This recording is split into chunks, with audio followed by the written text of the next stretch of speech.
Well, check 1, 2. Hope everybody can hear me. If you can't, please mention that in the comment section. I'm Brian Weinstein, and it's Divided We Stand. It's a little bit after 8 o'clock. We're actually somewhat on time tonight, so it's good to see everybody, and I hope that you'll share this to the various social platforms that you're on right now. That'll help us a lot. We really appreciate it. We work very, very hard at this, and we're hoping that we can expand our base. We're not looking for anything aside from that. It's to expand our base and get people involved, and it's all in the up and up. Also, we want to say hello to those who just popped in. We'll be posting those comments in the section. I'd like to remind everybody who's on right now that we are on Facebook, Twitch, Kontaktia, which is the Russian site. We're on YouTube and Periscope, at least for another month, and then we'll be switching to Twitter. So you can get us on all those platforms anytime you want. We would prefer that you go to YouTube because the video resolution is much, much better, and I think you'll enjoy it much more. So please do. In any case, before I announce the guest tonight, I'd like to kind of introduce the topic tonight. And this night, I wanted to center on the dangers that are in front of us now, especially after seeing some of the videos from the Conservative Political Action Conference so far. And we're going to actually look at one of those videos from Josh Hawley, which was very difficult to watch. It was 15 minutes and it was tough. And believe me, there were other ones too. But tonight we're going to focus on that. And we have a few other things surrounding the conference that we want to talk about. So please hang around. Our show is hopefully interesting from the beginning until the end. You never know what's going to happen. And by God, who knows? I think we're going to have somebody, I believe he's called the guy who has nothing better to do Saturday nights. But he's with us tonight. One of my guests, David Price, my good friend David Price. Dave, it's great to see you. Hey, Brian, how's it going there? Good, Dave. What's new in your life down there in Arlington? Well, I think there's still a pandemic. Actually, I know we want to do a lot tonight, but I just want to say something. It is interesting, and it's not just here. I think across the country, people are actually saying, "Wait a minute," and what they're saying is, where's all the stories about Donald Trump? And if you think about it, this might be, being a former journalist, I don't obsess on it, but I probably think about this. Since Trump has been gonded, as they say on the street, there's actually international news from time to time sneaking on the front page of the Washington Post. It was all Trump all the time. The other thing that I would like to say before we start, I know that a lot of people, are not Joe Biden fans, and that's fine. I'm a Joe Biden fan because he's not Donald Trump. But I would ask people who aren't to say, is it just me, or does it seem like a lot of things are moving very quickly now? Now we have to give Trump his due. He did, I think, have something a little bit to do with getting the vaccine started, then blew everything else. That's the only thing he did with it. But I mean, people are actually getting vaccinated now. I think there's a little sense of optimism. Of course, a lot of people are upset that they can't get it right now when they want it. And there's been a lot of rollout problems. But, if you were to ask me, what's today? February something, right? 27th, 28th, something like that. Do I feel better today than I did, say December 27th or 28th or January 19th? The answer would be yes. Can't hear you, Brian. Thanks, There you Dave. are. Hmm. That was my fault right there. I didn't touch the mic there. So in any case, they again, yeah, I get what you're saying there, and we do feel a little bit better. At least I feel a little bit better. I think the major weight is off. That part doesn't stick with me now like it used to. Like every day, this guy's in power. Are we going to get something back? Whatever. That part is gone, and what I'm going to lead into may erase some of that easing of tension. I mean, that release of tension that we've kind of had. Not a great amount, but it's a lot. Can you hear me, Dave? You're good? Oh yeah, I'm good. Okay. So, like I said, I'm going to just switch the scene for a second here, folks. What I'm going to do is, what we're going to do is, I'm going to be showing you a video of Josh Hawley. You may have actually seen it, but I think it's important to look at the actual rhetoric that he's using. You know, a year ago, maybe 2 months, I was at a federal trial, and it was Were you the defendant? no, no, no. I was actually the foreman, believe it or not. But I think what I can take from that, aside from learning more about how civil cases work, I think it's the theatrics that go on with the attorneys and their deliveries. And some people are more mild mannered, and some people are very dramatic and very theatrical. And there was one attorney who was just a fantastic attorney. I mean, I could see through some of the things he was saying, but all that being said, he was brilliant, but he had this amazing ability to seem genuine, and that is kind of like method acting. That it's kind of like Brando, how Brando changed acting. He wasn't simply reading the lines; he was the lines. He offset. He would be that character, so it would seem more realistic and more believable. Now, although I was very impressed with that attorney, I didn't necessarily agree with everything he said, but it kind of prepared me for something that I saw yesterday and today, and that's what I'm going to show with you, David, and we're going to comment on. That is Josh Hawley. I'm going to switch screens right now for a second. For those of you who don't know Josh Hawley, this is Josh Hawley right here. Not a good guy, in my opinion. Dave knows that I have a real problem with Devin Nunes and people like Matt Gaetz, obviously Trump. Just about any one of those Republicans. You can go right down the list. You can just exchange one for another, and I don't like them. But this guy wasn't really on my list until the last 2 months, because of what he had done just prior to the Electoral College.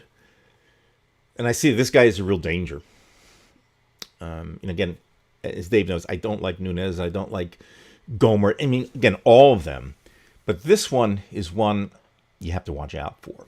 And I want just hear me out for a second. I did check out Wikipedia, and I like to look at people's early life, because psychologists say that formative years are those years which really shape what we are and what we're going to be in many cases. It's very hard to change after that. So looking at Josh Hawley, you see that, number one, his father was a banker. Now, I'm not saying by default that's a bad thing, but that's usually money, and you're associated with money. And therefore, you might grow up in an attitude that, hey, big business is good, money's good, and concentrating on that kind of thing. Now, his mother was a teacher, and of course I'm a teacher too, so it makes you wonder, but it depends on what type of teacher you are. Not all teachers are liberal or progressive. Although he was born in Arkansas, he moved to Missouri, and he went to a prep school, a private Jesuit school, so he's very, very religious, and he was the valedictorian. So you already know this guy has some brains, because he goes to a prep school, and at a prep school you're going to have the cream of the crop, and then he's at the top of the crop, okay? And even one of his middle school principals said he's probably going to be president one day. Now, some people say that just to make people feel good and blow smoke out there. But that rings. And then, of course, he goes to Stanford University and goes to law school. And in fact, as one of his law professors at Stanford says, David Kennedy says, and this goes, back a bit, but he said that he was arguably the most gifted student that he taught in 50 years. Okay? So this background of banker, Jesuit school, valedictorian. We know that he wants to be on top. And then he has people telling him how great he is. And that in itself, Dave, if I'm going to go back to the screen with you in a second here, what effect, Dave, do you think, I mean, you've seen these kind of things happen in schools, but when you, I mean, maybe from your experience, what you know of people, when people start blowing smoke into people's ears who actually are talented and say, you're going to be president one day, and then a lot of people say it, or you're the best looking one in the class, and what effect do you think that could have had on Hawley? From your experience, just seeing how Right. people. Right. Well, unfortunately, most all of us suffer from some kind of ego problem, either inflated or deflated. I spent all my life working in inner city urban schools. And the problem there is most young people there don't see themselves as intelligent as they really are. When you start looking at that prep school, yeah, is it impressive? Of course. Now, you're not talking about you're talking about Missouri, right? You're not talking about the New York Science Academy, New York City Science Academy or something like that. Still very impressive, right? I was struck by the fact, and I think I kind of knew the fact of that professor saying that, but I didn't know. I mean, I did know about that. I didn't know about the principal. You said, I think, saying wouldn't surprise Middle me school if he was principal, right? middle school principal, and I couldn't help but think that means he and we get that praise. Barack Obama's mother, always kind of boosted him up. But I think that's the difference, right? You've got obviously a financially stable family. Sounds like. I mean, we don't know what kind of love there was or anything. Obviously, the Jesuits are. I went to an Augustinian college. I'm not a Catholic, so I'm kind of what would I say, biased toward Augustinians. But the Jesuits have always long held a teaching tradition. So I'm pretty sure you got a very solid foundation. Stanford and it was Harvard law, right? No, Yale. It was Yale. Yale law. Okay, right, because he went where Cruz went, right? So it's there now. What happens to those kids? If you're on top, it can fuel that drive, and the problem becomes there's nothing wrong with the drive. Never anything wrong with the drive. What is wrong is if you choose to use it for wrong purposes. And I would say, I mean, I don't know Senator Hawley, but I would have to agree with you. He's certainly not going to win the Humanitarian of the Year award. And I think maybe I don't know if it was that moment, but I don't know too, Brian. You think about it. It's interesting. You remember the Bill Clinton, that picture of him meeting John Kennedy in the Rose Garden? Yes, shaking hands. And shaking hands. I mean, it's interesting how many of these people, I mean, we all, everybody, all going to be president someday, or, you might be president someday. For some of them, they're on a path. Right. Clinton was brilliant. Obama was brilliant. Hawley was brilliant. But now what we don't know is, you can't assume, but a pretty safe bet. Missouri banker probably came from a Republican Right. family. You would have to assume that, especially the fact he's from Missouri. I mean, you assume that. So that's kind of the basis you start with. What we don't know is at what point did Josh Hawley decide he was the savior who was going to save America, right? And that's by being president. Dave, so was it? Yeah. I'm just saying, because you mentioned savior, and that was actually the thought of my mind. And I want to ask you this. And again, this becomes a stretch sometimes, but I find this is my own kind of hypothesis. Right. It's not quite even a theory, but it's the idea that children who become extremely religious, whether they have a father that's a pastor or whatnot, it doesn't always happen, but people who are extremely religious, like the evangelicals, I believe they have some kind of God complex where vicariously they are Jesus. They are representing Jesus, but they become. And I think you've kind of seen this kind of thing. And I think that's a danger, because now you've got the intelligence, and what you're basically saying, you're saying a selfish and scheming person. And then you've got that third stick of dynamite, and that would be that I am God. Right. Now, it was interesting when you're talking about the children of ministers. I had kind of an opposite. I mean, there are always exceptions, and you know it, and I know it. Right. I was thinking about a friend of mine whose father was a minister, and he reacted the other way that children of ministers will do. The Rebellious. rebel, Yeah. the rebellious. I mean, nothing, horribly bad. But his father was very cool. He was my minister for a while, and his father kind of realized that's the human that's teenage rebellion, and multiplied. And I think there are certain occupations where children, suffer. I mean, think about being, I don't know. Think about being Tiger Woods's child, or what one of Eddie Murphy's 10 children, or any of the Jagger, children, or for my God, Keith Richards' kids, I don't know why the other day I saw something on Gary Lewis. I don't remember Gary Lewis and the Playboys from the 60s, and his father, Jerry Lewis. I mean, so certainly I'm not equating a Missouri banker necessarily to that, but in that case, you're looking, and you cited some of those factors that do become dangerous. And I think the danger, as I've always said, with organized religion, is that you buy into it wholly sometimes, and but then you forget and pick and choose and cherry pick it later. And that appears what a number of Republicans to me are doing. It's like, they were steeped in the church. Kind of safe to assume. Well, if you're steeped in the church, then you should kind of, act like you're steeped in the church, right? So I think again, whether it was inevitable, the one thing that I keep thinking about with Hawley, I'm going to jump ahead just a moment. That infamous picture of him raising, his fist, arm, correct, right? His fist to up. Now, here's the problem with that, Brian. That turned my stomach, and I think it should turn every American's stomach. So you think, okay, when he gets ready to run again, we'll use that picture against him, right?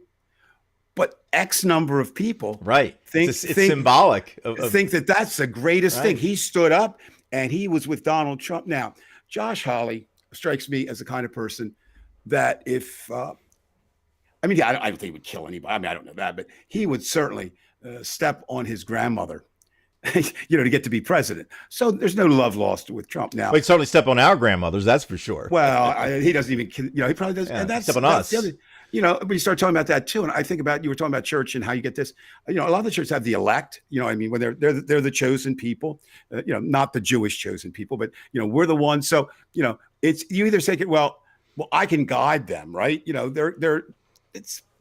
the heathen, they're the pagan.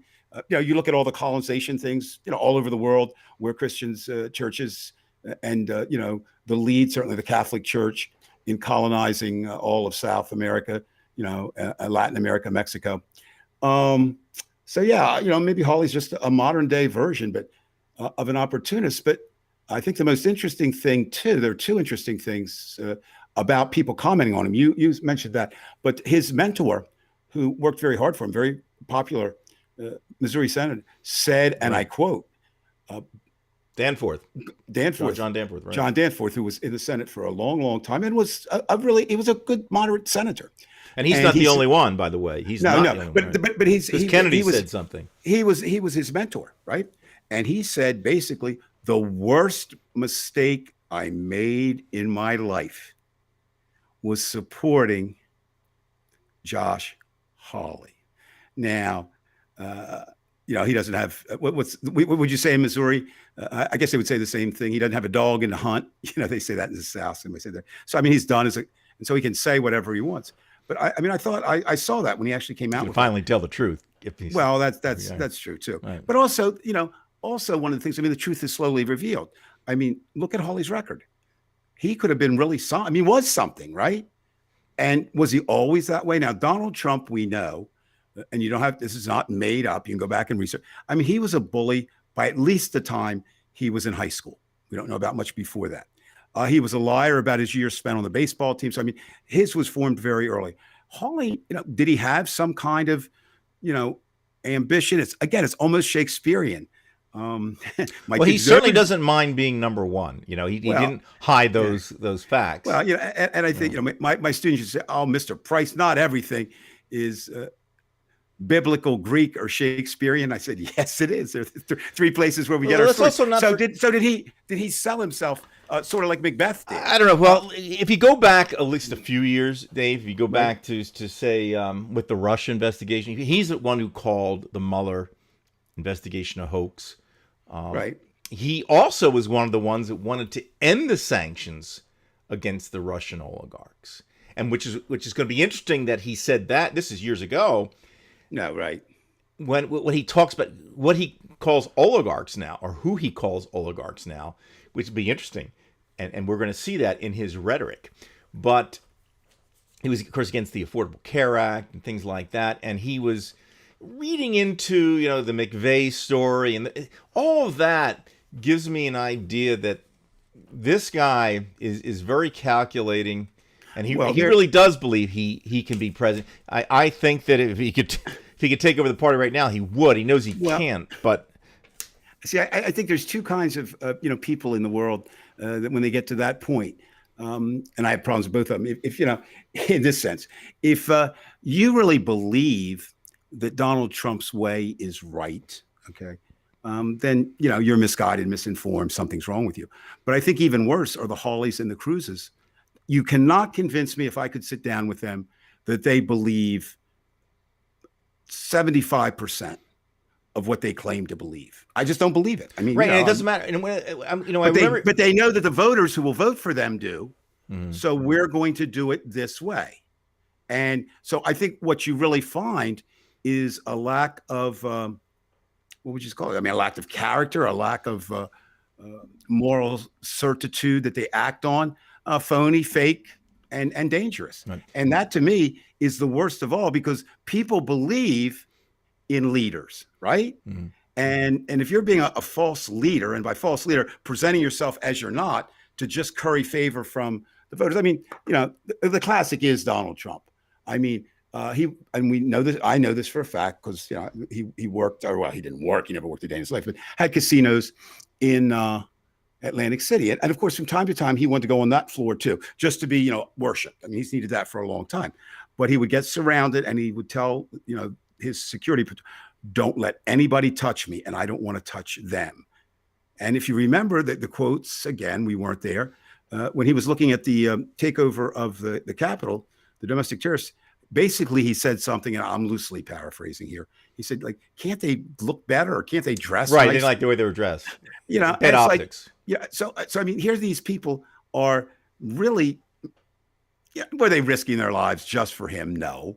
They're trying to do that now with all their trust. Oh, Trump maybe, but there was still a belief in the man. Well, that's where I want to get at, Dave, with you talking about the belief in the man, or just the belief. And that's dangerous in general. And again, I want to go back to what I said about the attorneys. This what I would call method acting. They probably wouldn't call it. Others would call it theatrics, the drama, whatever it is. It's making people believe that you are something you really aren't. And what I saw and what we will see, you'll see the reactions of people from CPAC, and you know how these people reacted on the January 6th, and we know how people buy into these things. And then we're going to look at some of the comments. So let's take a quick peek. Sure. We aren't going to show it all the way through it. And folks, I know you're making comments. I'm sorry I haven't posted them yet. We will do that. Promise, and we will address them. So if you have any comments, you don't have to have questions. If you have questions, great. But if you have comments and you want to address anything we've said, fine. We'll try to get to all of it. But give us a chance here, because we're trying something tonight. So anyway, I'll go through some of these through the videos. We won't go through all of it at once, but we'll pick through it and we'll get there. All right. So let me get to webpage scene here. All right, good. We're right there. Okay, and again, I will stop Dave from time to time to make sure that works. All right, so Josh Hawley, this is CPAC. We've taken it right from this is from Fox News. You can find it anywhere. But I just hope that everybody will listen to some of the rhetoric that he's saying, the expressions he has for the other side. If you keep that in mind as you listen, I think you can bundle it and put it in a box. How is he trying to frame the other side, the enemy? And here we go. Speaking of being canceled, we were going to go. Hold on. The last 6 weeks.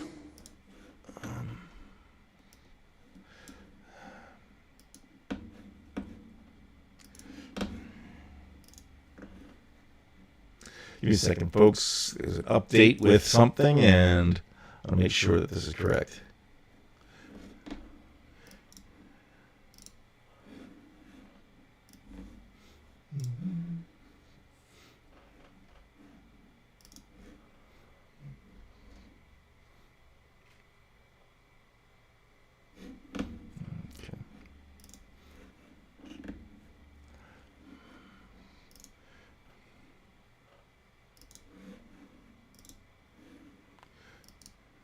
The radical left. Dave, you didn't hear anything, did you? You didn't hear anything. Left. Dave, you didn't hear anything, did you? No. On that Not left. Did you hear him speaking by any chance? No, Just radical left. He said radical left. Okay, well, I'm going to put this on again. I may not be able to hear it, and you may be able to hear it. So you just tell me if you can hear it. Your corporate allies, Can you hear? the Yes. liberal media, I'm have gonna tried keep it to on cancel because, me, censor folks, can me, you hear that? I expel can't me, hear, but shut that's me okay. down, As stop long me as I from can representing read the the- people of Missouri, stop me from representing you, and guess what? I'm here today, I'm not going anywhere, and I'm not backing down. Not a chance. Not a chance. And neither are you, am I right? You're not going to back down. You're not going anywhere. I just want to say to those people who say to us, oh, you're the past. Your moment has passed. It's over. It's Joe Biden's America now. I just want to say, we're not the past. We're the future. We represent the future of this country. We represent the next generation of this country. We represent what's coming next. And there is no way that we're going to back down. We're not going to back down to the woke mob. We're not going to back down to the cancel culture. We're not going to be told what we can say or do. But listen, we've got to be honest, and we got to face the challenges that are in front of us. And I tell you what, you know this or you wouldn't be here.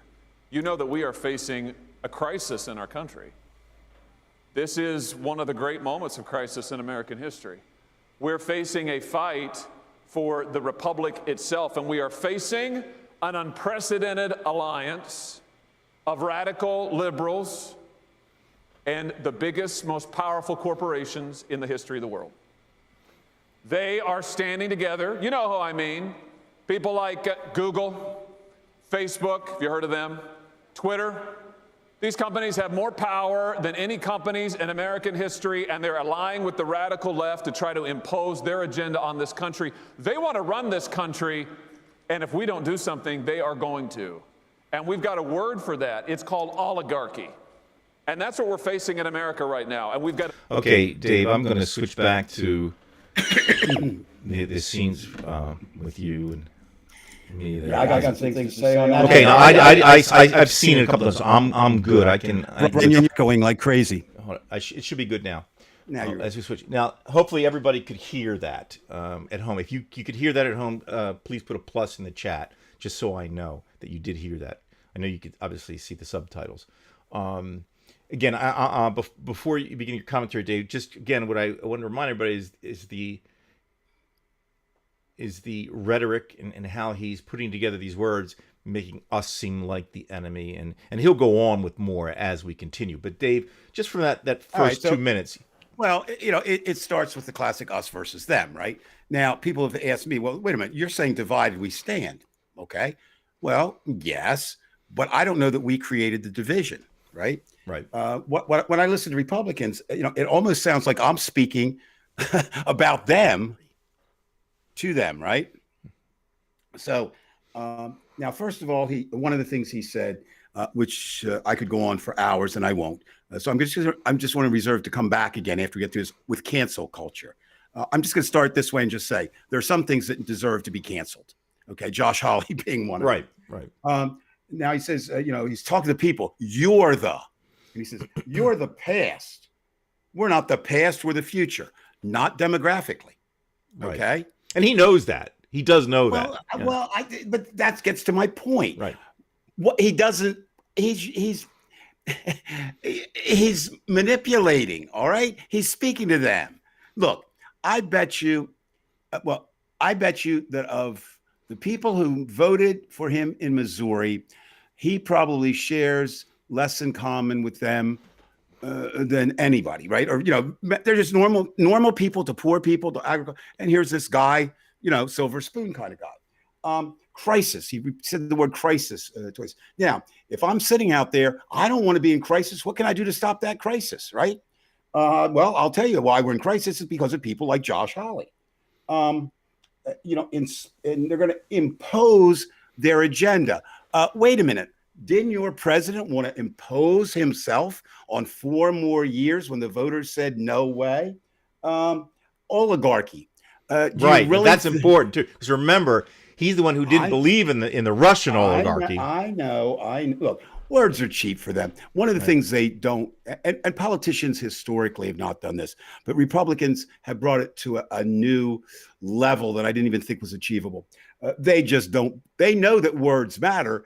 The difference is they missed the first part of that, which is the unstated, truthful words matter. Not Adolf Hitler knew that words matter. Goebbels, Himmler, they all knew that words matter. That's why they manipulated so well. And let's see. The republic itself is in danger. It's in danger. When I see that goofball doing that, I keep thinking, bring the robot from Lost in Space on. Danger, Republican people. Right. Come on. Now, here's the problem. If that was being delivered to no one, that would be one thing. But it's being delivered to the makers and shakers of the Trumpian Republican Party, which, through my reading and studying, really is the Republican Party now, right? I mean, it really is. And I love the fact of, look, you think the Democrats are in love with Facebook and Google? They're not, nobody, I mean, everybody's equally to be criticized. Now, have more Republicans been removed from Facebook and Twitter and these other sites? Absolutely, yes. You know why? Because they were inciting rebellion and riot and passing on untruths. So, yeah, I would agree, Rare Medium. I'd love to see his psychological makeup. If he's not a sociopath, he certainly doesn't care about people. And isn't it interesting? Suddenly now, that seems to be a prerequisite. Donald Trump, the ultimate narcissist, right? Ted Cruz, a pathetic attempt to be a narcissist. I mean, that man is just a walking joke, but, he thinks he is. I like HL. I love HLS. You're right. You have the right to like this video, which is very much, it is. I think you're a secret Republican, HLS. Because that's something they would come up with right now. Right. Dave, no, I mean, that's it. I mean, I could go on, but what I'm just trying to say is, what happens is, this is now the Republican Party. This is not an aberration. Right. This is, and let me put this before we go on to the next thing. This is a man who was valedictorian, right, of his class, Stanford graduate, Yale Law School graduate, right. And he now is saying that as a representative of the Republican Party. And we're supposed to unite with that? Really? You've got to be kidding me. Right. And that makes, we'll talk about this later, but that will probably make it simpler for Biden to make his decisions, what he really has to do. Dave, just anecdotally, I have a friend who's a conservative. I rarely see his posts on Facebook, and he's on the marketplace, and he sells things for cars or something like that. But he's not the type of Republican who, constantly puts out, posts, rhetoric about, the Dems and this and that. But he certainly is very right wing. And he made a comment yesterday saying something to the effect that one of his ads was taken off by Facebook, and he didn't, as far as he didn't violate anything. And then one of his friends posted something saying, well, this is probably the liberal Democrats' fault because they control Facebook, and Facebook, because you're Republican, is doing this. And, but see, now we know that's crazy. But see, this is what makes me, I don't want to say fearful, but it gives me anxiety, because they are so locked in to that. Well, Brian, fear of us. Well, it's not just us. I mean, yes, or it's fear us, of change. Well, they're just a walking compendium of fears. But what I find is they lump everybody kind of together, right? I mean, it's been a long-standing thing that they're all the actors, all the directors, all of Hollywood, all the rock, all the entertainers are liberals. And now basically that becomes a charge of anybody that that they don't like. I have a sneaking suspicion. And again, Mark, if you're listening, or if you come down to visit my new friend Jeff, who has a building just down the street, Mr. Bezos, and if you guys get together, rich guys, I have a feeling that Mark Zuckerberg does not really care for democratic philosophy or Republican philosophy. What he cares about is money philosophy, and certainly that seems to be the point. So, but because we'll talk a little bit later, and Josh is doing a great job of this, and this is sickening to me. There's not a white person in America who is ever been as discriminated against on an ongoing basis as I don't like to use this term, but I'm going to use it, people of color, because that can lump in everybody who's non-white. That's basically what I'm saying. And yet these Republicans, or Trump publicans, as I call them, think they're really victims of something. What are they victims of? They're victims of not getting their way. Show me the war on Christmas. Show me anything that they've really been harmed. And if you really want to get harmed, show me how when any of their children are pulled over simply for being white. Oh, by the way, that reminds me, because and again, I don't want to turn this show into something that I had not expected, but last night I was watching Bill Maher, and he had on Megyn Kelly.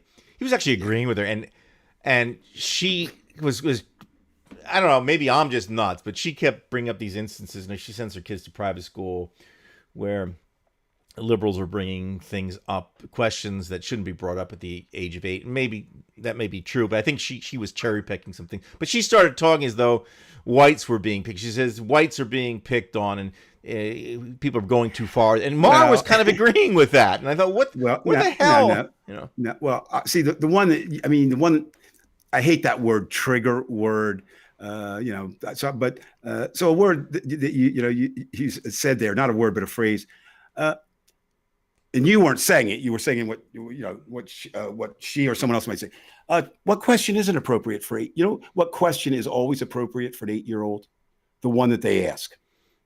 That's what they want to know at that minute. They don't go and make shit up and say, I want to know this or I want to know that. And I think you have a responsibility as a parent. I think you have a responsibility as an educator.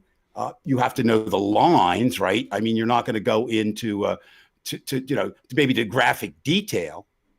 I will, Anthony. I'm going to answer that tonight. I've been researching that all day. So Anthony, I don't mean to say this. When Brian gets done his shtick, and this is a good part, we're going to deal with that. I'm ready to go with that golden calf, baby. Well, let's go on with the more of the rhetoric. Again, I'm going to start showing you some of the commentary about these people, but I think it's really important to watch this guy because, again, this to me is certainly method acting, and it's a real danger because as people, Dave, you've mentioned that after you saw, I guess it was Easy Rider, your reaction after you went out of that. Yeah. Well, the only thing I would take objection to what you just said, I'm not picking up, but the difference between Marlon Brando's idea of method acting, everybody believed. I mean, they knew he was an actor, but he was believable. These guys are a pathetic excuse for being a method actor. They're playing a role really poorly. They're doing right, but they don't. You see, they have the audience. They have I the audience of 1930, where they're crying to some movie from 1930, which really just has a script that they're reading. I agree. I'm just waiting. Again, quick aside before we jump in. I'm just waiting for a Republican or Democrat that I meet in this city, Washington D.C. being my city, that doesn't have a flag pin on their lapel. Yeah, I'm going to vote for that person. I'll move to that state and vote for him because a flag pin on your lapel doesn't mean that you're an American. Right. All right, Dave. We're going to go to the webpage scene again.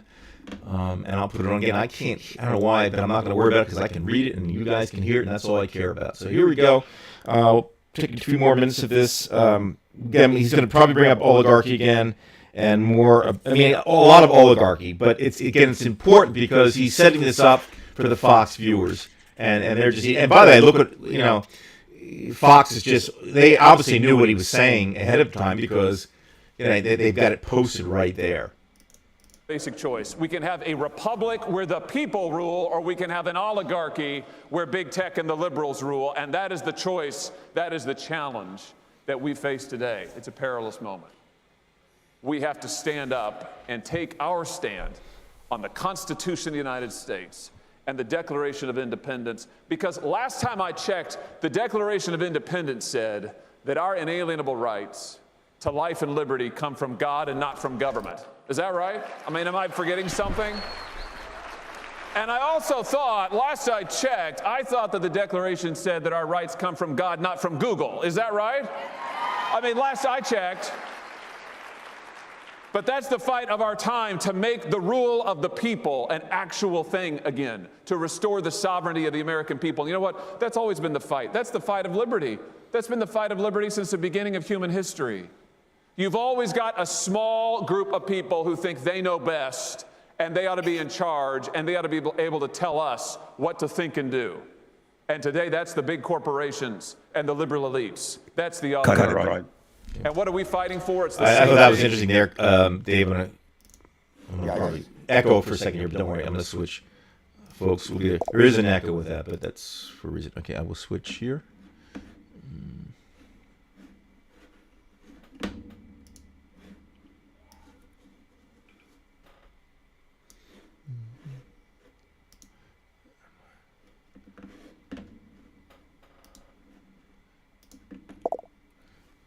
I think Josh is taking it into the program.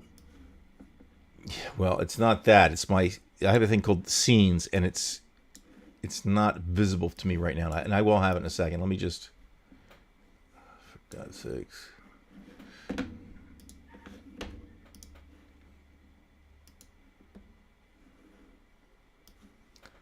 can't switch my scenes until I have that display, folks. Just please stay with me, and I'll be there.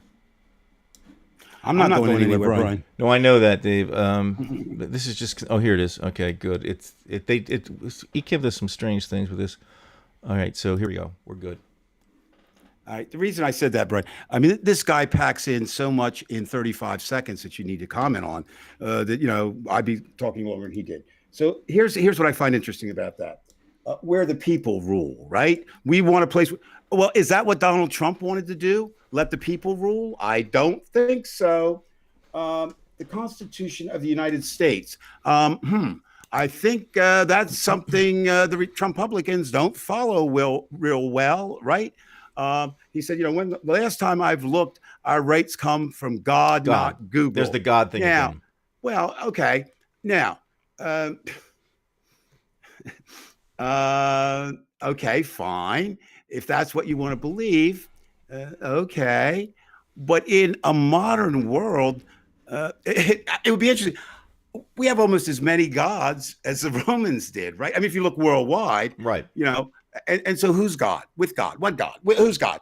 The God of the God of the Puritans, the God of the deists, whatever. And again, and I'm saying that no matter what God we're talking about, he again, it's a vicarious thing. I think a lot of evangelical Christians and some Orthodox Jews, but they're such a small group, but these evangelical, they actually think they are God, whether they are a group. Well, or they think they have the direct pipeline. So when he says God, either one, I think it's his this God. is brain, right? I think you have a very sick man here who happens to be, able to do calculus. I mean, that's basically what it is. Yeah, I love the line he said, am I forgetting something?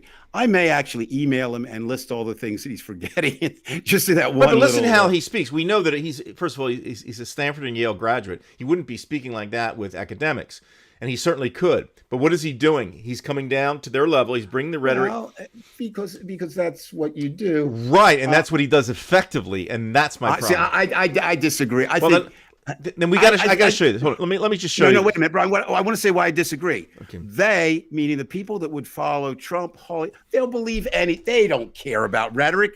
I mean, he says the buzzwords, right? And what I really got, what really gave me a chuckle. He said, meaning the oligarchs, right? This cabal of liberals and the social media. And going after the corporation, a corporate guy going after corporations too. Yeah. Well, they know what's best, and they're going to force it on us. Well, whoa, Jackson, slow down there a minute, Josh. Isn't that exactly what you're? And this is a battle of all time. No, it's the battle if you want to maintain white male supremacy, along with the women who somehow love them and follow them. That's what it is. I don't know, HLS. I certainly, I think there may be politics that's not religiously oriented, but I think so often the end results are the same. Well, yeah, actually, Anthony, I was talking to God the other day, the God of the Trumpublicans, right. And he said he's a little upset because Google has canceled some of the words he wanted to be in there, like they don't have Yahweh anymore in there. So God was upset about Google doing that. So now he doesn't know search engines. Look, and again, I worry about this. Right. This is the rhetoric that causes these January 6th. No. Here's what I worry about. I worry about if this were a show with a billion viewers. Nobody has a billion, but like CNN. I think it's a real question we all have to ask. Are we spending too much time with these people talking about them? And is that time we should be better spent, I don't know, having a bake sale to raise money to throw them out of office? That one's directed toward me. No, you know what? Again, Gary, I'm going to take some, I may be wrong here. I don't think it's hard to be an effective speaker with Trumpublicans. All you need to know is five words, right? God, Constitution, radical liberals. Well, that's a phrase, and a couple others. And I mean, again, I don't think he's that good of a. I mean, yes, if you want to say a good speaker works in the parameters of his or her audience, he's doing that. He's not using the $10 words, right? But he's really, which already means he's using a script that wouldn't be his script in general life, not at the table with his father. Well, that's a different script. He's reading a different script in his mind, and he knows he's not going to, he's going to decrease his vocabulary. The syllables are going to decrease. Well, of course. So there is a script in this sense because it's not what he would normally say. Well, I don't know if I'll go that far because look, didn't you have to do it as a teacher where you get to bring it down, or the way you write at a certain level? Well, yeah, I understand that, but I mean, I'm just saying, to me, before I would give Josh Hawley props for any public speaking, I would want to hear them all lined up one right after the other. What's Cruz, and then we can pick the best. That's it. Right. Let's, Dave. Can I show you? I want to show you because I'm not. This isn't a debate here because I'm with you all, folks. But let's just go to this. Your volume's still on, Dave, so you can certainly chime in anytime you want. I'm going to drag in the picture from. This was actually from YouTube, but I thought that it was well worth showing. So let me. Okay, I'm going to try to make these a little bigger so you can see some of these. A little bigger. Yeah. Well, I mean, I'll have to go out of the screen because it's as big as large as I can get it. So I'll take it. Okay. So again, we can go through the first few lines. We have this Maria, whoever she is. This is just taken from YouTube. Always a pleasure to listen to such a brave and clear-minded person. Now, I think everything there is. Whoa. Brian, I'm echoing. Oh, I'm sorry. You're good. All right. Here's the thing, right? No, Maria, a brave person who she is brave, so would be AOC going in there and speak. It's not brave when you speak the words that everybody wants to hear. Now, that's not what Maria's saying. She's saying, you're so brave because you're taking on this culture. Well, the culture doesn't exist. They aren't oligarchs. No, bravery to me in a speaker is you go in and you say what people don't want to hear. Let's look at another one. It says here, I'm starting to love this guy. If they want to be radical left, then we can become ultra conservative. Ultra conservative. Right. Whoa. And what are they now? Right. Right. You know what? So now he has license to be an asshole, a killer. He seems to speak from his heart, which is important trait. You're also having articles and proper grammar. I never pick on that because I make mistakes all the time. Right.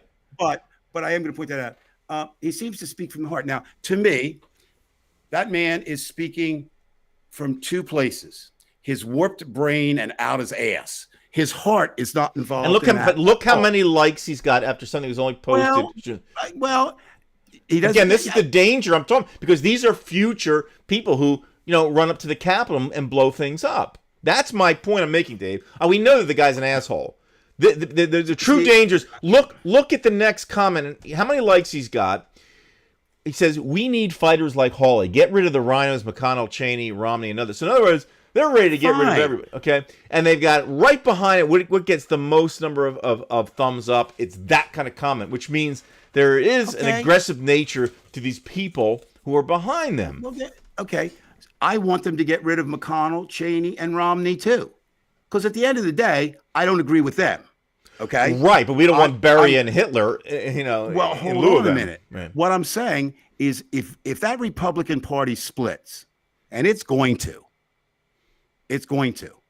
that is a wonderful day for America. Right, but do you think it would actually effectively split? I think the Republicans know that they have to look. Just the fact that McConnell turned his ass around, yesterday. McConnell is a brilliant tactician. He really truly, George Will said this about him, and I think Mr. Will was right on to. He really doesn't care what anybody says, and what I mean by that is it's a little different. He has a center for power. I'm not saying it's better. No, see, the other thing is, and you've really got to look at this, Brian, and all of us have to look at this. I think this is so important. Donald Trump was not a Republican. Okay. He ran in the Republican Party, and as soon as he got that R in there, they fell in love with him, right? Mm-hmm. Now, you know who was a Republican? A certain senator from Alabama who also became a attorney general. Do you remember that gentleman, Brian? Attorney general. Well, he with Donald Trump, he was the first attorney general. Oh yes, Sessions or Jeffrey Beauregard Sessions. Yes. Right. Now, how do you get a better Confederate name than Jeffrey Beauregard Sessions? But here's the thing: the moment they turn, see, Republicans turn on one another. Now, Democrats come in turning on one another. There's no expectations there. It's a much broader spectrum of people, and that's well. healthier. If they turn on each other, why is it the vote when it went clean slate? Republicans voted against the stimulus. If they're turning on each other, nobody turned, and nobody I don't know that anybody's going to turn in the Senate. So there's really no turn. No. Maybe individually they turn on each other. No. I'm not. Look, what they do in public, right, is all acting. Method acting sometimes. What? They're not that good. They're not good method acting. No, they're I'm trying talking about to. they're acting. They're acting. Right. They're acting. What's happening is, look, they turned on Romney. They turned on Cheney. I mean, when I say turn, they're turning on each other, not in front of their and Richard Burr. They turned on him a little bit too. They turned Toomey. on Toomey. They turned on everybody. Kemp, they turned on. Now the thing is, the Trumppublicans make a lot of noise, a whole hell of a lot of noise, right? But do they have enough votes in Georgia, North Carolina, Florida, Pennsylvania, Wisconsin, Michigan, Ohio, Arizona. I think I mentioned Texas. If I don't think I did. That's where it matters. California, New York, gone. The Dakota's gone the other way, and that's where I think that you're going to see some things again. It's early. What they say, 24 hours in politics is like a century in real time. You know what I mean? Like, things can change so quickly. Yes, it does. I'd like. Speaking of deep, HLS, if you'll message me later, I'll talk about Stormy and Deep. But Brian, what happens here? I mean, I just wonder again. I'm just posing this for everybody out there, because I know I keep questioning myself. Again, are we devoting too much time? To pointing out the obvious? I don't know. Right? No, I mean, that's not my point though. My No. point is this: Go like, for ahead. example, when you see, let me go back a couple here. When you see this, and I think especially the last line, this is what I see. This kind of shit. I hear this kind of shit. Proud to be an American. Yeah, and know that there are people like Senator Hawley standing up for us. Well, they are Larry. He is standing up for Larry. The problem is we got to make sure there aren't enough Larrys to stand up to get a president of the United Right. States Well, elected. again, but You're not going to change him, Brian. No, I know. You're I not- understand. And this is where we can get into this conversation about Biden and the fact that they're not going to change at that level throughout the country, at least not with Nobody's these talking supporters. about. I mean, nobody in their right mind should be talking about unity or change other than this. If we were unified, we'd be better off. Right? I think That's Biden's all. doing the right thing by, you notice he's keeping quiet now. I mean, it really is smart. Rather than get in some battle of rhetoric against the Republicans, because you're not going to, as you said, they're not going to change. It's probably best to be tough, but just not say anything. You just do what you have to do because they want you to talk, and it'll just be one side. So Biden, I think in that sense, he did the right thing. He did the right thing with Trump. Just don't give him the attention. Absolutely. And Obama did it right. Obama, all those 4 years when Trump was president, he just kept quiet until the end when he had to, in terms of getting the vote out. I think what we have to face, some of us have already made it. There's no going back. We're not going to unify with these Republicans. It's not going to happen. I've said it before, and anybody's certainly entitled to disagree with me. We're talking about two very distinct realities. We're not talking about two ideologies. We're not talking about two political parties. We're not even talking about, and I've used this line too, we're not talking about two moralities or two spiritualities or two whatever. We're talking about they see the same world we do. Right. And they see a different reality than what I see. Now, one of us has to be wrong. Right. And by the way, Dave, that you make that point that there's a different reality, and that's a message to the third party people who think that the Republicans and the Democrats are always the same and like behind the scenes. Well, all you have to do is look what's going on. There is a real political war going on. And there's no doubt in my mind that we are definitely different. We are, and you would definitely be wrong to say that they're the same. I will agree with you on that. However, I could see a position which I think, again, just like when they used the term defund the police, man, I wish I could have been there that day and changed that term. Reform the police, make the police better or something. But this idea of they're all the same, I don't think that. I mean, I can say that neither party represents the people real damn well. Okay, I mean, it's true, but there are differences. In other words, if you want to say, if somebody says to me, government just doesn't seem to represent the people, and in that way, all the parties are the same, I think that's true to a certain extent. However, even there, the Republicans represent only their constituents, right? But the Democrats also play to their constituents. So it's interesting. Again, yes, when the day is done, I'm liberal. The Democrats are liberal. I'm with the Democrats. I got all that. But I think just putting your allegiance with the Democrats is just as dangerous as putting your allegiance with the Republicans. And I don't mean play the game of being independent. I've said how I do it. I vote every election the same. I've done it since I voted my first election, 18. I look at the candidates, and I look at who has a possibility to win. and which one is more liberal, and that's who I vote for. Real quick, And yes, check HLS, because I want to be careful on the show. I mean, I see the comment here. You said the Antarctic ice shelf lost an ice shelf. Can you be sure on that? Because I don't think an entire shelf would be lost in any one day. It's maybe a piece of it, but if anybody could just check that for me, please. I just don't think that I think would happen. Now, I mean, no, the possibility would be remote okay, that but one we're talking- entire we're shelf. talking- But I don't want to get into right. to the ice. no, thing, but right. I think you just hit a point. All right, that gets into the differences.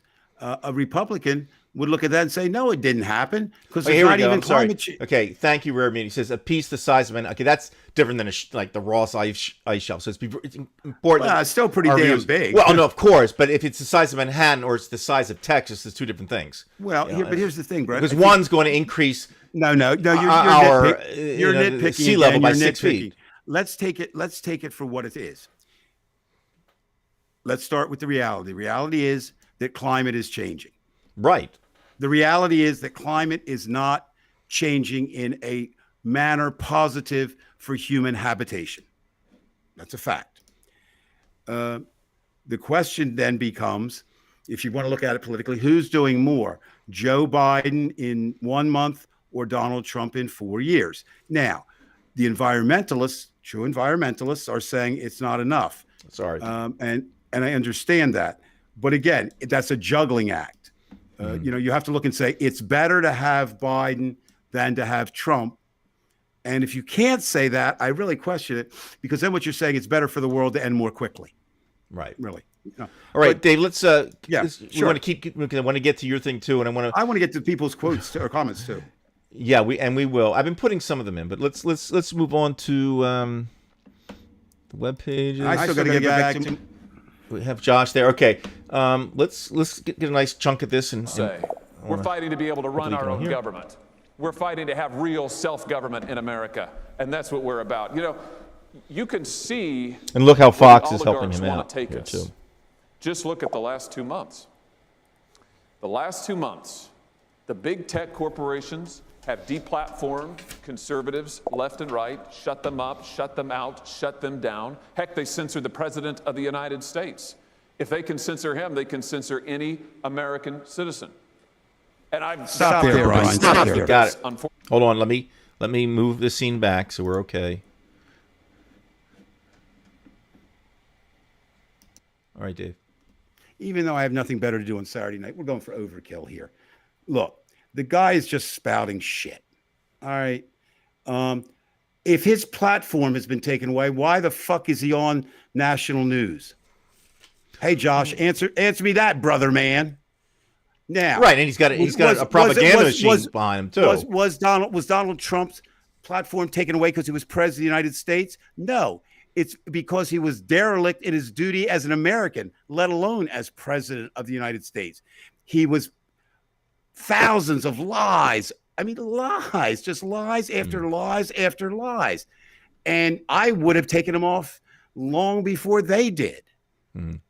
Right? So, I mean, Well, let's look at it from this way. Right. Look, I won't. I'll. No, I'm just saying, Brian. continue. I mean, I think you got your point. Right. I mean, the point the point is not that he's an asshole and that he's just using rhetoric.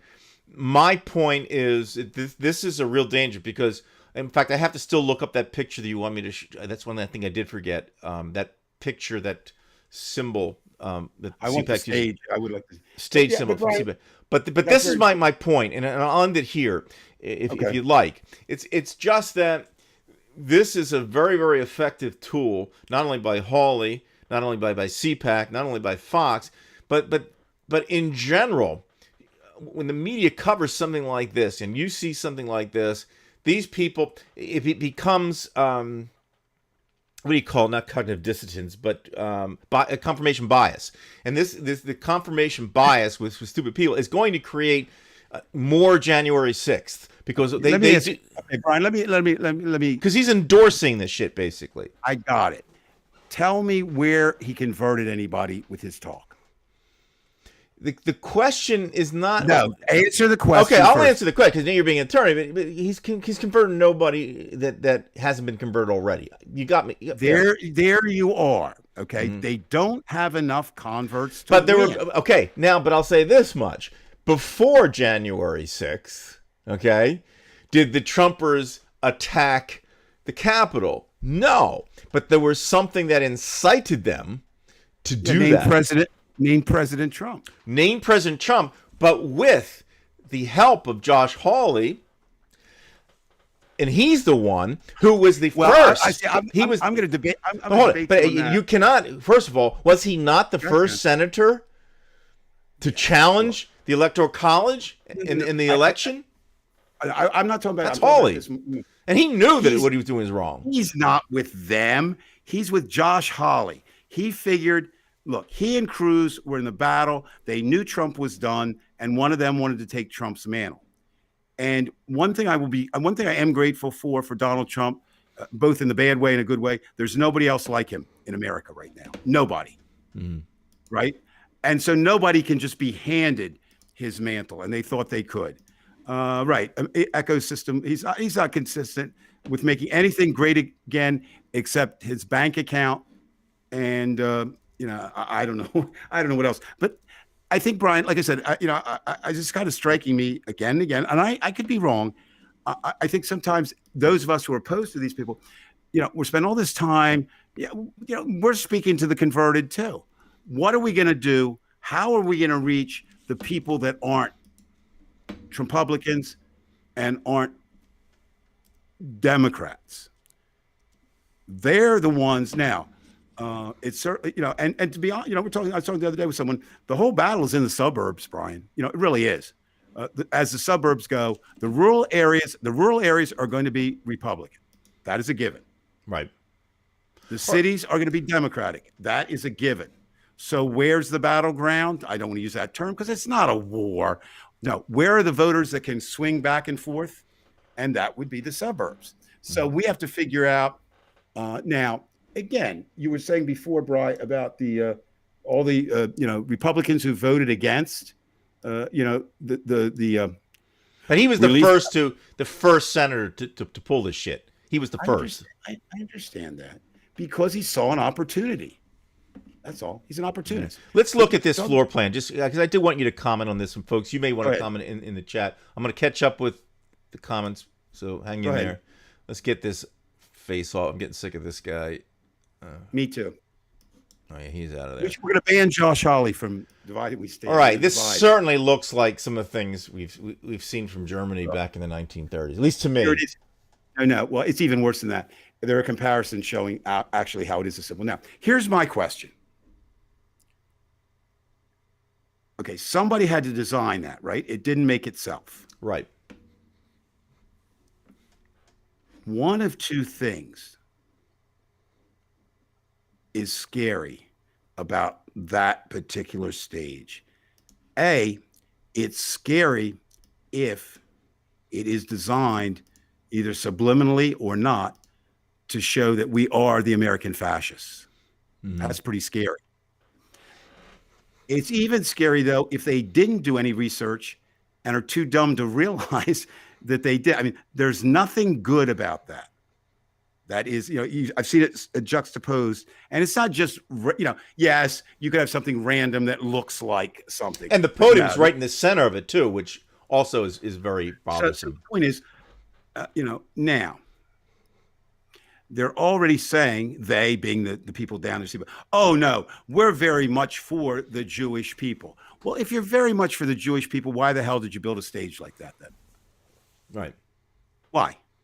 Tell me what you got to. Now, it's red, white, and blue. Okay. That's America's colors.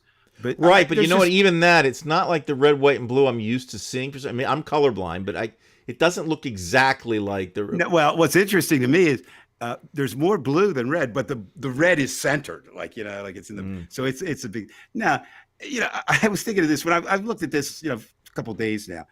And every time, maybe I'm fixated on the 60s. It's what I write about a lot and speak a lot about. But I don't know if you remember, you're so young, Brian, but do you recall the Paul? Do you recall the Paul is dead? Yes, thing absolutely. in Yes. 1969. Yes. And to this day, they've discovered about 200 clues, right, that could lead people to believe that. Now, we know he's not dead and that was a myth and all that. But I still think Lennon or somebody put a couple in there. Like the one that always struck me is on the VW that's on Abbey Road. They're walking across. Is it 20? I can't remember if it's 26 if, would that be right? Or 28 if, 26 if. And what that would mean is if Paul had lived, he would have been that age, if it was 26 or 28. That's just awful random coincidence. And this strikes me as there had to be something, could it be just coincidence? Yeah, I suppose, but do you know if Stephen Miller was involved in that design? That's funny too. Unless he's a self-hating Jew. I mean, I don't know. I assume that he probably is. But Brian, I've run across a few of those in my lifetime. Right. They're the worst. When I say not just Jewish, I'm saying anybody who becomes a. They always say like even like in the Soviet Union, there was a guy named Wolf who was Jewish in East Germany, but he was like very much into the Secret Service in Germany. That was kind of like the German KGB.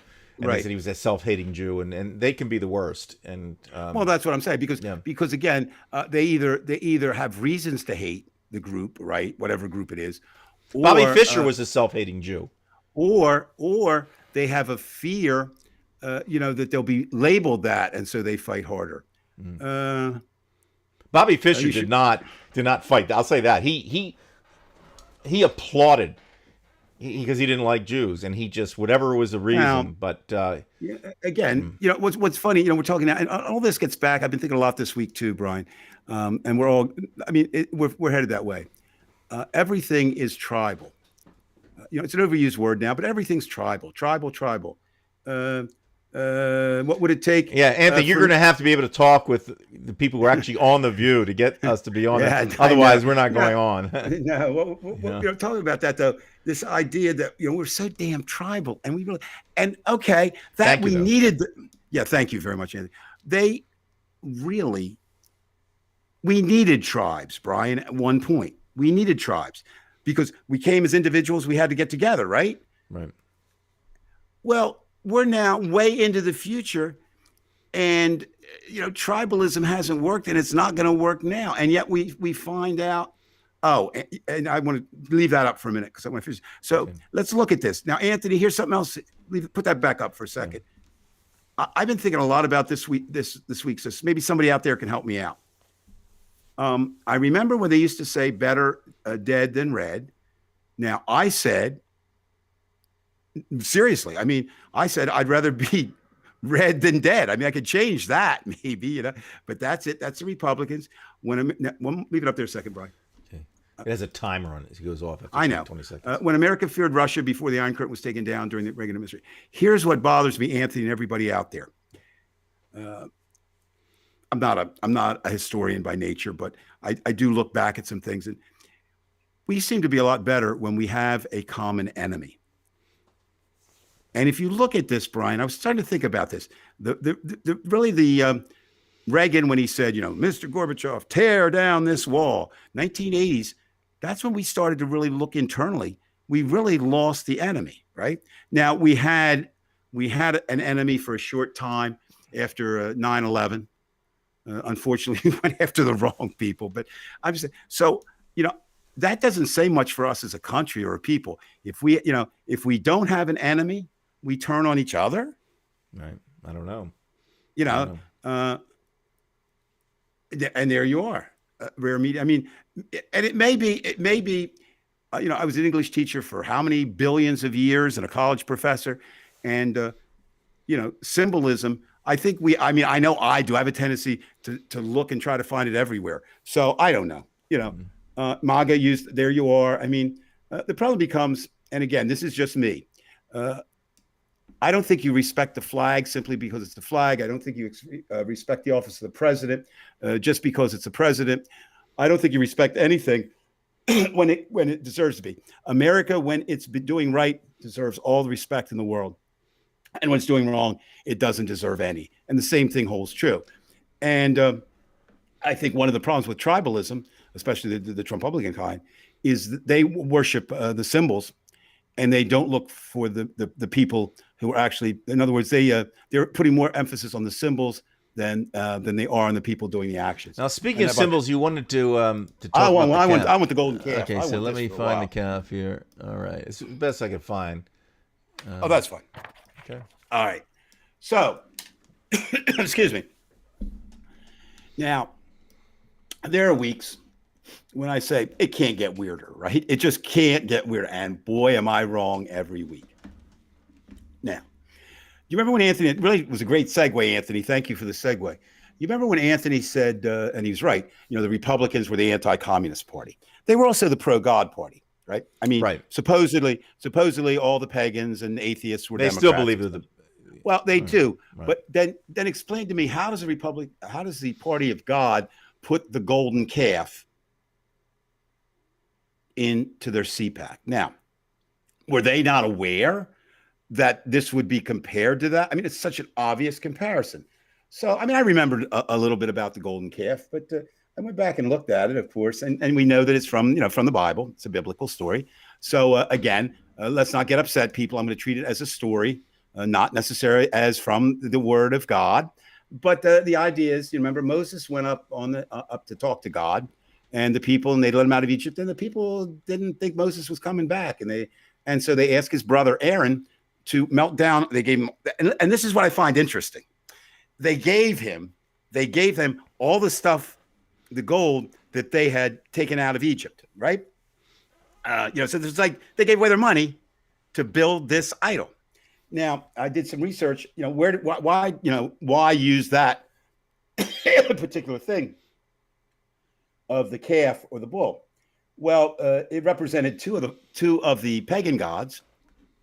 One was the Canaanite fertility god, and if you remember, when Moses supposedly came down, one of the things he got upset about was not everybody, but so many people were fornicating, right?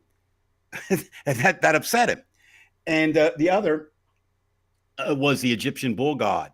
So they were certainly aware of that, that idea. And here we are, 2021, and we make now. First, let's look at. It's not a bad representation, I guess, of Trump. Has a lot more hair than Trump has. It looks like Elvis Presley up on top, not Donald Trump. But there are some details on it I looked up. Okay, first of all, are you ready for this, Brian? Do you know where that statue was made? I have no idea. Mexico. Seriously. Now, before we laugh, it wasn't sent down. It wasn't outsourced to China. The artist is an expat who lives in Mexico. He is an American. And he decided this. He says he's not a tremendous Trump fan. I'll get to that in a moment. So he made this, but look what he has on. Now, it's very interesting. A suit jacket and a tie, but American flag swim trunks. Now, do you realize that is a wrong use of the flag according to decorum? I would. Yeah, it is. Yes. Yeah. That's a violation. I say that. Right. And then he has the shoes, Now, you don't see it in this picture. He has a magic wand. And I'm thinking, Harry Potter? No. The artist said that he took that from when Obama said Trump doesn't have a magic wand to do these things. Okay, really, artist? Okay, I'll give you that. Now, here's a couple things he says. It's not an idol. He said, I know what an idol is. By the way, his name is, I have it here somewhere, Tommy Zegar, I think, Zegar. He's the artist. I say lives in Mexico. And he said, I know this. That's a sculpture, piece of sculpture. Okay, fine. Why the gold? Okay, why the gold? Why not just have it something else? The artist didn't say. That's because it reminds him of Trump and the golden boy, Trump and flip-flops his shoes, yes. And the idea of, money, it's all there. And speaking of money, Brian, that statue can be yours. You can have it and put it in your living room. Do you know what the asking price is? He has it for sale. It's plated gold, I assume? No, it's just, there's no gold in there at all. I don't know. What would you pay for that statue? Well, I wouldn't pay anything for that piece of shit. No, but okay. But I'll tell you, I would bet if you saw that on the market, it would probably run for $3,000 to $4,000. You're a little bit under. It currently is. They want $100,000 for that. Now, it gets even better. This is someone pointed out tonight. This is a replica, a remade. No, a hula girl isn't the same, HLS, as a miniature version of that.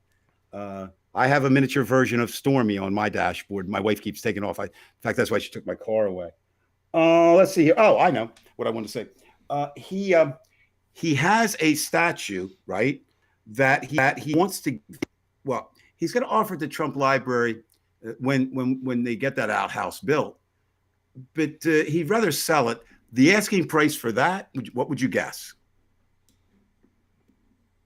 The house? No. For this is a mock-up. So this is a Trump statue, but it doesn't have the gold and it doesn't have the pants and all that. It's much bigger. It's like, a giant thing. What would you guess? Oh, geez, Dave, I don't know. Maybe I'll say the same. $500. I don't know. No, you're a little bit under. That he wants to sell for $1 million. Now, okay. So we know why Josh Hawley's being an ass, right? To win votes. This guy is just catering for money. And the sad thing is, did you see the video when they wheeled this thing in Thursday? That I did not see. Have you seen? Okay. It's great. You have a woman, you people just go, oh my God. It's like the Beatles had arrived. But the funniest thing was on that video that I saw, there's a number of them, but this one that I saw is a woman goes, 4 more years, 4 more. And four. Nobody says anything. She just ends it. To me, like, okay, so let's look at first of all, the idea of the religious party actually manufacturing a golden calf. That's their God. We're looking at the Republican God. There he is. Now, I don't see a God there. I see the same thing Moses, and I'm not equating myself to Moses. I see the same damn thing Moses saw when he came down off that hill. He saw a bunch of fuckers, literally. Yeah. And that's what I see down at CPAC, a bunch of fuckers. I'd love to know how many of these guys are shacking up with prostitutes tonight. But the idea of it is, again, and I want to put those two juxtaposed. What insensitivity to history? What stupidity, unless it's deliberate? You don't know Nazism and fascism. You build a stage that's in a form of a Nazi symbol. You don't know the Bible. So you bring I'm not criticizing the artist. I mean, the artist is out to make money. More power to him. But the idea that you brought that thing in, you know what? I'm starting to work under like I said, I don't even hate him anymore. It's not that hate's a bad. It's just not word. I just want to spend my time. I love this show. I'm going to stay on the show. It's my venting period. I've got my own kind of thing coming up. But I got to figure out some ways we can make sure that these people don't get any more power than they have now. We got to start reducing it, and that means they can't be elected. I mean, they just can't. I mean, there's going to be. We can't do anything with Dakotas, Montana. I keep saying that, but you can't. But we've got to look in these states, and I think there's maybe 10, maybe not even 10 anymore. Virginia's off. We're Democrat now. As I said, Georgia, North Carolina, Florida, Texas, Pennsylvania, Michigan, Minnesota, Wisconsin, Ohio, Arizona. I think that's 10. Well, we'll get to that too. That is the responsibility of us, the people in each state, and that is a very important thing. I mean, obviously that's what helped us win Georgia, and we'll need it. But I want to go to this topic, which relates to it. I mentioned you on the telephone briefly, Dave, today that Biden was the person who could get along with the other side of the aisle, and there's no way around it, Dave. I think you and I both agree on this. There is no way you can jump to the other side of the aisle. So isn't it kind of pretty much set in stone what Biden has to do? He's to get what he can get through reconciliation, and then after that, he's just going to have to try to work through executive orders and through other creative means to get things done, and that we'll have to get into in maybe not this show, but other shows. there was a great column I read this week, and they said the people just want action. 68% of the people want his plan to become reality. 68%. Last I knew, that's more than 50. But this columnist went on to say this, which I think they say they don't want to hear about, filibusters or this. They just want it done. And I think that's where Joe Biden has to be. He has to be there. He just has to get it done. Now, I always hesitate because, Malcolm X, I kind of understand. I mean, by any means necessary. I always put a word in front of that, by any legal means necessary. Because Donald Trump is an example by any means necessary person. I don't mean that. Some things that I thought were relatively easy. I think the Electoral College needs to be abolished tomorrow. Not as easy as I thought. It is indeed in the Constitution. So you're going to have to get the states to do it. I don't know that you'll get that many. So that may be something that needs to be done. But is it? I would attack it. If I were going to attack that, I would attack it along racial grounds. It was created. It is a remnant of racism, far more so. Can I than just the rewind name. for 1 second, Dave? For you? Sure. Would you agree with me that at least in terms of reconciliation, we're actually pushing something through the Senate and the Congress that it looks like, well, we're going to get the COVID thing. It's going to go with Harris taking the 50-50 vote and winning there, and maybe the infrastructure is the second thing that's going to go that he will definitely get. There's no question. Now, here's the problem, though, Brian. Now you got a little wrinkle thrown in. The Senate parliamentarian, and his job is to say kind of he's sort of like a quasi-legal figure. Right. This fits with the Constitution, doesn't. He says that you can't use the $15 hour as part of this. And he may well be right. But here's the thing. I think at this point you push it through because the people want it. Right. And let it be decided in the courts. Okay. And you won't see many Trumpers refusing their $1,400 checks either. Well, I think the interesting thing is, no, of course you won't. Look, I mean, people have challenged me on that. Are you going to take that $1,400? I say, yeah. They said, are you going to give it? Oh, I thought you were the one that makes $800,000 a year. You can't get that, Dave. No, I qualify. Okay. Which tells you about us. We both qualify. Well, yeah. Like I said, I've never been poor. I mean, I don't make any for me to go out and be a man of the people, poor, no. My father, yes. Okay. His son, no. My son, no. My grandchildren, no. Not wealthy, but certainly not poor, and more near wealth than poverty. Having said that, I call that my money for putting up with Donald Trump for that long. I'll just take the money. That's combat pay, $1,400. But in all seriousness, looking at what Biden has to do, and it may go against his nature. I think, I mean, he did work in the Senate when it was different. Okay. It was different. But you know what, Brian, would you say your life is different today than it was, let's see, 8, 10, what's that? 9 years ago? Is my life different than it was 9 years ago? Of course it is. Well, in terms of my environment around me, yes. Yeah. So, I mean, Joe Biden, the climate change is different. I realize. But what I'm saying is, Joe Biden, he's not going to I mean, yes, he'd like to go back. I don't think he's a stupid man. You're not going back. He saw what happened with Obama. Obama went in, and Obama thought words. I don't know if it was so much civility with Obama. Obama was a fighter, but it was more like I think he was stunned. Now, again, you have to remember, and when I speak to you, Brian, I'm not speaking to you. I'm speaking to everyone. Gary was mentioning the person who decided on the $50. Was a she, whatever. She, okay. Well, that makes it worse. No, the idea being that sometimes, like I said, I don't know, President Biden, may want to do certain things a certain way. And in all honesty, as I said, if we were a unified country, we wouldn't be having this show. Okay? Right? But it's not going to be. The Republicans, he saw And there is some type, it doesn't happen immediately, but sometimes there's some karmic justice. I think Merrick Garland, maybe I'm glad now he isn't on the Supreme Court, Right. because he's now more important right now. All right. Because again, the courts are the one place in this executive, legislative, justice courts that really held their own. They, and a number of them were Trump judges, right? That, what do you, like I said, what do you win? One of 57? And what does Trump do now that he's got so many cases against him? But he's been, magnificent at. Well, yeah, but okay. I'm glad you brought that up, Brian.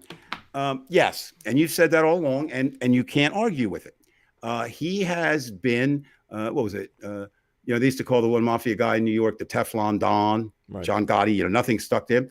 Well, this is literally the Teflon Don. But I think he's met his match. I was reading today, a journalist, excuse me, God, bless you, who's on Bloomberg staff here in D.C. He's actually one of, I think there's 4. Well, no, there's more than that. Maybe 10 reporters have seen Trump's taxes. The New York Times that broke the story. He's one of them. He said, here's what will happen. There's enough in there that, first of all, there is criminal activity. There's no question, which we kind of all knew. He said, and what will happen is the accountant will have to probably turn state's evidence on Trump to avoid a very serious sentence. And the old, are you falling asleep, Brian? Or are you? No, I'm trying to share this program to Facebook here. No, what I was laughing because I said, the old saying, speak of the mafia, there were 2, if you were the mafia bosses, there were 2 people you didn't want to piss off: your consigliere, your attorney, and the person who did your taxes, because they knew everything about you. And I think Donald Trump has pissed off Cohen, and now you've got the accountant, Alan Weisselberg. He's avoided a lot of things too, as far as he could have said a lot more about Trump, and he tried to protect him. So why would you? Why would you? Look, it's one thing to say it when there's no pressure on you. That's called doing the right thing. Okay. It's another thing to say, Mr. Weisselberg, here's what we got for you. We need this, this, and this. And if you don't give it to us, we're going to ask for a 40-year minimum sentence for you in prison. Your choice, and just walk away. Whole different ball game. Right. And that's how. Now, why am I so glad, even though he won't be involved at that federal level, why am I so glad that Merrick Garland is there? It's back to something you were worried about. You know what Merrick Garland's specialty is? His legal specialty? Any ideas? Well, if I think back, maybe I can tell you. I'll tell you quickly. I mean, domestic terrorism. He was the prosecutor in the Oklahoma City bombing case. Right. He's kind of made that his calling. Well, if there's ever a time when we needed the attorney general to be familiar with that, and ladies and gentlemen, you can argue with me all you want. I'm not saying I'm right. Just think. I think maybe we're putting too much worry on what a group, the craziest of the crazy, can do. What I mean by that is they took over the Capitol. That's bad enough, right? I mean, that's pretty horrible. Now, we know that they had some inside help. We know that it was just a mash of everything that could go wrong, went wrong, right? And I find that a little deplorable. 9/11, everything could go wrong, went wrong. Sometimes, no, that just means we're not prepared for stuff. But the other side of that is they didn't do a whole lot of damage, Brian. They peed on a wall. They peed on some hallways. They shit on the floor. They stole. They defaced 9 artworks. Stole Nancy Pelosi's computer. The guy that was carrying out the lectern. They didn't burn the place down. I know about the physical damage, but again, it's what damage then? What? Hold. There's a couple things. Number one, what if they had succeeded? That's the thing. Oh, come on, Brian. And what if you were? Okay, look, Dave. I still don't think this can be minimized in any way. I'm not minimizing it. What I'm saying is the only thing we can do right now are 2 things. One is is out of our hands is to seek the stiffest penalties that can be sought against every single person who is charged with being in there. I mean, that to me still was the most, again, in my 60 years, that was the most awful thing. Maybe aside from the towers going down, that was the most awful, at least in terms of domestic terrorism. That was the most awful thing I've ever seen. You know what, though, Brian, I'm a little afraid you're falling to victim to so many. I saw it happen in Chicago. I know all the crap. It's horrible. Whoa. Okay. That was an attack on the Capitol, right? That's bad. Okay. But you think that was worse than the terrorist attack on 9/11? Yeah, I'll tell you why. Because lives lost. No. Look, we can get into that, but the point here is, what bothered me the most is the fact that you didn't have anybody back up the police. You didn't. It was endorsed almost. It was just tacitly endorsed by many people, politicians. You want me to That's turn what that bothered around? me. That they should have immediately. They should have hung those people. No, and I can turn that around this way. With all that going for them, they still couldn't do jack shit. You were lucky that we were lucky that happened. All right. First by of all, luck. And by the way, you wouldn't say that. Look, Sicknick died. You had two other people. We don't know the effects of what happened to people. But if you want to compare numbers by numbers, believe me, just wait and see what will happen when these guys get bolder. Then you won't be saying, well, you know what? Look, they only shit on the floor and pissed on the fountain. Brian, you're missing the point. The point is they had every advantage that day. Every single advantage. Yeah, and they fucked up. But the next time they might not. Well, Brian, but listen to this. Those of us who know are now aware of it, right? Yeah, and look what's happening in the commission. Just what he's talking about with Anthony here. The commission, you got people avoiding answers. They're not getting these people to they're not getting. You know why? because look, they're legal jeopardy if they admit with the truth. They have to protect their ass. Now, it's not going to happen tomorrow. All right. My thing is that I think you will see kind of the same thing. Man, I could be wrong. I think it will be the same thing that happened in the darkness that happened after 9/11. Have we had another major attack like 9/11? In the United States of America? Not a successful one, no. We don't know what went on before. I mean, just because we've been able to stop it doesn't mean they haven't been attempted. No, you're missing the point. That's my point. I'm sure they've been attempted. I'm sure they've been planned. But no, everybody, and now it's the same thing. You really want to know what Trump's biggest crime was of that? Yes, it was enabling. It was putting the cuffs on doing anything about those people. Oh, that was horrible. That was absolutely horrible. So that was 4 years, right? That was 4 years of emboldening, telling them hands off, giving them all a feel good kind of thing. And maybe I'm wrong, but I think there's a lot of, are there bad people in authority? Of course. Were there bad police? Yes. Are there bad? I mean, when I say bad, I mean on the side of them. But I think there's a lot who, you have a few like, Gooden who will come heroic in the moment, right? But I think you just have a lot of people working there say, we're going to root this stuff out. You don't think black officers like racism, right? But they might have had a little trouble saying it because Trump said, it's not there. That'll come forward. And I think, and only time will tell which one of us or which theory is right. If I hear you correctly, you think that was an attack and they will get worse. Is that kind of what you're saying? There's a possibility, and you're right. The other side of that. Well, let's just say, just from experience, they tend to get worse. 9/11 didn't. Yeah, but you're talking in terms of 20 years, and again, the I'm talking about in terms of from 9/12 to today. What I'm saying, Brian, is yes, what you would say is true if unchecked, right? If unchecked. That was set up for 4 years, okay, in the making. All right. Now, let's see what happens. Will there be some who maybe say maybe doing that isn't worth it to get an prison term. Maybe there's some that'll say, no, I want to still do it.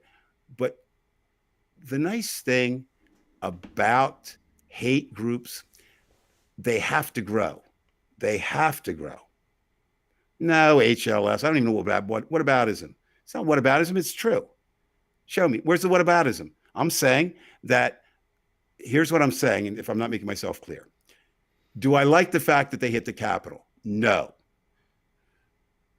I personally believe the attack on the towers because of lost life were worse. That's all. I'm saying that after the attack on the towers, we've not seen a subsequent attack. And I agree with you, Brian. There had to be some plan. They didn't just go away. That was too successful, right? This is going to be viewed by some as successful. I'm saying, well, look, right about, going through the airports now because of 9/11. What you had now, but in a way, it's a continuation of, because now when you go to the airport, you have to wait a long time just to be able to check yourself in for a flight because of what happened. Now I understand that's one of the checks. But it has changed our lives and made it even more difficult. Okay, let me ask you a question, but I'm not putting you down. When's the last time you flew? I went down to Florida probably 3 or 4 years ago. Yeah, okay. And yeah, I mean, and by the way, I was checked. They have like 150 people. I'm the one they start pulling out. And they did that in Atlanta, too, when we went down there. Well, that's because you look like you're... I look like well, no, that's my Russian but the idea background. The idea of it is, again, kind of the same thing. Tonight's my night. I always have a night now. Tonight's my night is let's look and let's be afraid and let's be fearful and let's be concerned about what we need to be concerned about. So let me say, do we need to be concerned about where you started, Mr. Hawley, Senator Hawley? Yes. And Senator Cruz and all the Republicans in office? Yes. Do we need to be concerned about all the people who put them in office? Absolutely. But most of them come from states that are conservative, so there's really not a whole lot we can do there. So we need to look at those. We need to look at those states where they could possibly win or we could win, and make sure we can try to duplicate as well as it can be duplicated the success in Georgia. Now, with the crazies and the domestic terrorists, we need to prosecute to the fullest extent. All right. No, and they're already seeing it, and you're seeing it. Maybe because the trials are done. Judges are slapping them. I mean, they're saying, like, they're going in some of these defense. Well, Mr. Trump, no, you did this, right? Is Lovejoy on his way out? Yes. Once the new board is in, yes, at the postal office, Rach. The other thing he'll probably resign before they actually. And then the last thing to sum up kind of where I stand on what we've talked about tonight, I don't think Joe Biden has another option but to do two things: undo Trump's harm wherever he can. That's a lot of executive orders, which he's already doing. And then say, okay, these are the two things. I only got 2 shots. As you said, Brian, you're absolutely right. The most desperately needed right now is the economic relief package. Right. And that's the one he pushed first. So he did the right priority. Okay. And again, what about the environment? You got to remember that's limited to budgetary things. And the next would be the infrastructure, and do something with that. And then I would, do you think we actually have to have reconciliation with the infrastructure, or are the Republicans going to just try to knock it down anyway, even though they say they like infrastructure? You have to get an idea of how many Republicans would support it. How many House Republicans voted against giving their constituents a $1,400? Right, good point. So they'll probably go against it. They're just look. McConnell said it about Obama. It's now become the reality.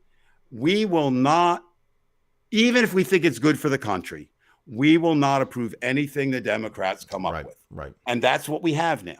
And their people will be fucking K with it because they don't like us. Now, if we could somehow, if I could take our smart people here like Anthony and HLS and Rachel, almost all of our viewers, and we could get down and we could get together, we could figure out a way to convince poor white people that they share more in common with poor Spanish-speaking people and poor African Americans. And if they could bond together, they could run the country, right? I mean, they could run. There's more poor people than rich people, right? But there's been such an efficient job of at one point Southern Democrats and now, of course, Southern Republicans and the whole Republican Party of saying no, it's those other guys. It's those others. So I mean, I thought they were good subjects tonight. I think they all are. You asked me my opinion. I gave it. Again, I'm still optimistic in the sense that every day America has a better chance of being successful with Joe Biden in the White House than Donald Trump. Absolutely. And I haven't seen that Joe Biden has done anything yet untoward, with one exception. I'm going to reserve judgment on the bombing until I study it more. I don't know. I'm going to give Mr. Biden. Or how about Khashoggi, where he said he's going to do this and that, and he really pulled back. But we know that he can't do. Okay. Well, I mean, the thing is, there's also you can't undo all of that. I mean, certainly, I'm the first one to say we have to be we have to work our way in the world because the world works its way into us. We don't have two oceans that protect us anymore. Right. We used to. Well, look, if he does something, you do what you can. I mean, that was hideous. It's like it was like Daniel Berg. It was just terrible. They're all hideous. But my point is, what has to be done first? You can't do it all. And right now, you have to deal with getting the virus under control, as well as it can get under control. And secondly, or concurrently, you have to make up for some of the economic damage that has been the result of the virus. Then you move on to the next. So I'm going to say in his first, he hasn't. What's he been in now? How many days? It's been roughly a month, right, give or take. January 20th, yeah, a little bit over. I'm going to say he chose the right priority to go first. So I'll check back in a month again and see if he's still there. Right, Dave. I really do appreciate you coming. Actually, folks, I hadn't been able to speak to Dave for an entire week. I mean, I did call him this afternoon, or he called me this afternoon. First time since our last show. Both been busy. Yeah. Dave's got his thing going on, and we'll be telling you more about that as time goes on. And I've been busy, so it's good to see you, Dave. Is that what you call talking to former, shall we say, very intimate friends of the female persuasion in Russia? Is that what you call that? All right, let's. On that note, Dave, thank you, and I'm gonna finish up on this scene here, folks. Geez, if I can get this. Thank everybody for tuning in. I will. I will definitely do that. And I've got a beach ball going on, and all right. So in any case, folks, again, thank you for being with us tonight. I want to end on one note about an expression calling, in the meantime, and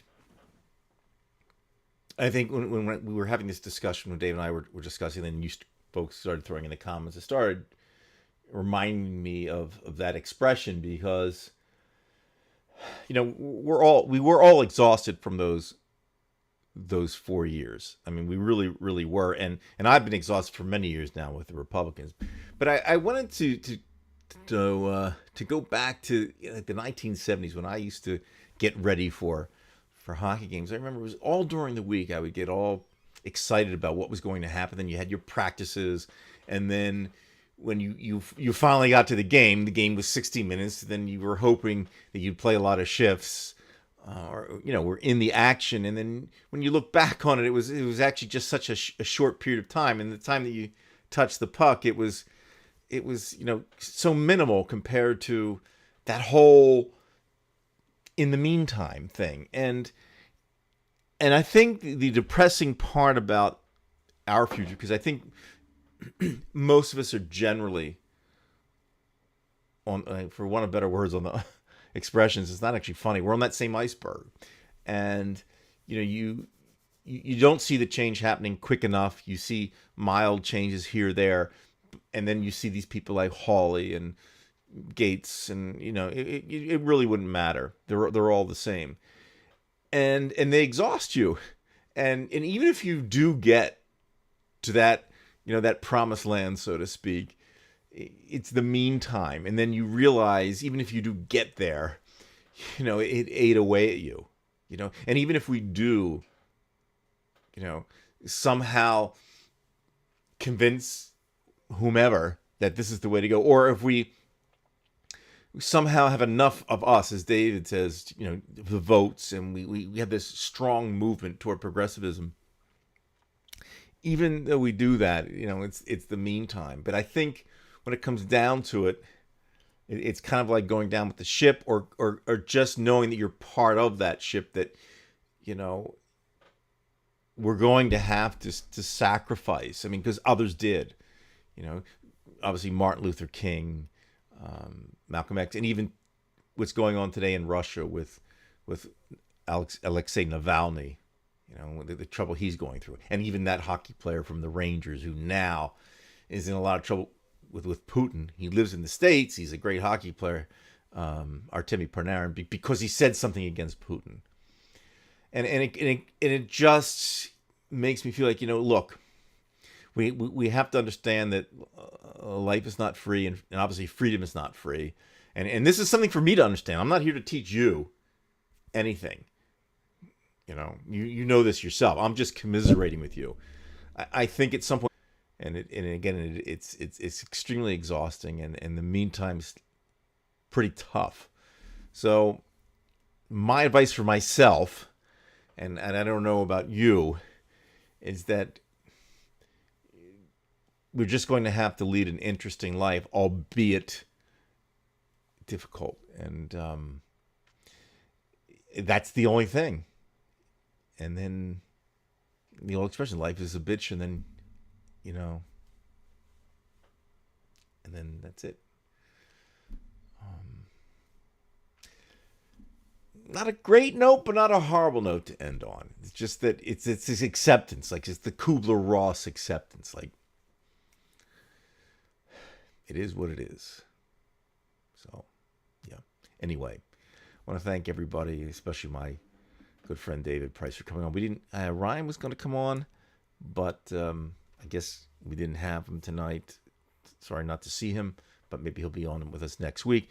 And as we put on the outro, I will definitely put on your comments, folks, the final comments. So if you have any final comments, please put them on. So until next week, if we can last that long and nothing horrible happens, we'll see you. Dans Lyon, il y a une jolie fille. Dans Lyon, il y a une jolie fille. Elle est jolie, parfaite en beauté, qu'elle a charmé.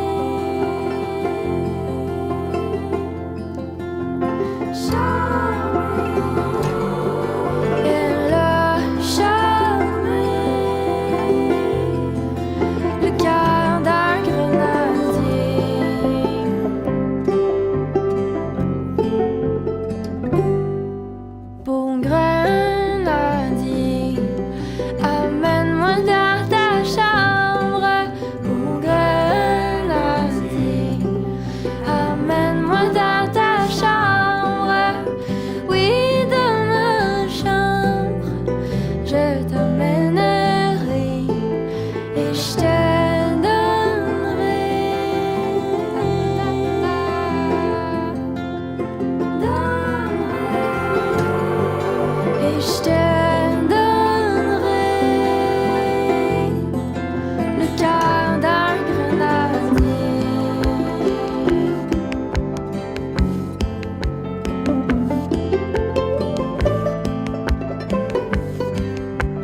malheureux.